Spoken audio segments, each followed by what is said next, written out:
ચતુર્માસના programme દરમિયાન જગતગુરુ શંકરાચાર્ય સ્વામી સદાનંદ સરસ્વતી દ્વારા જે વાત કરવામાં આવી તે યોગ્ય છે. સનાતન સંત સમિતિના અને બીજા સંતોનો સંપૂર્ણ સપોર્ટ છે. આ વાત અશાસ્ત્રીય શબ્દને સમજવાની જરૂર છે.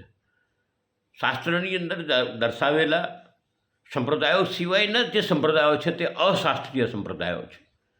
ના અશાસ્ત્રીય સંપ્રદાયોને આપણે ખોટી રીતે ચગાવ્યા છે, ઘણી મોટું સ્વરૂપ આપી દીધું છે અને તેનાથી ખરેખર સનાતનને નુકસાન થાય છે. કોક વળી ભગવાન બનવા નીકળી પડે છે, કોક પોતાની જાતને બહુ મોટી સાબિત કરવાની નીકળી પડે છે. આ બધી વસ્તુ ક્યાંક ને ક્યાંક સમાજમાં નુકસાન કરે છે. શાસ્ત્રની અંદર દર્શાવેલી પરંપરાઓની વિરુદ્ધમાં કામ કરે છે. આપણે સાળંગપુરથી માંડીને અત્યાર સુધી બારંબાર બનાવવો જોઈએ છે. એક જગ્યાએ નથી, બીજી જગ્યાએ નથી, ત્રીજી જગ્યાએ નથી. મહારાષ્ટ્રમાં પણ આવું જોયું છે, અમે સાઉથમાં પણ આવું જોયું છે. એટલે આ બધી વસ્તુ પોતાની જાતને જે મહાન બનાવવાની કોશિશ છે અને જે પ્રક્રિયાની અંદર જે પ્રમાણેની પ્રવૃત્તિઓ થાય છે તે અવૈદિક, અશાસ્ત્રીય છે. સનાતનની આ નુકસાન કરતા વાતો છે ને આવી વાતો ક્યાંય ચલાવી ન લેવી જોઈએ. અમે તો વારંવાર બોલીએ છીએ આ બાબતમાં. અમે તો નોટિસ પણ આપી છે અને સતત કામ કરીએ છીએ.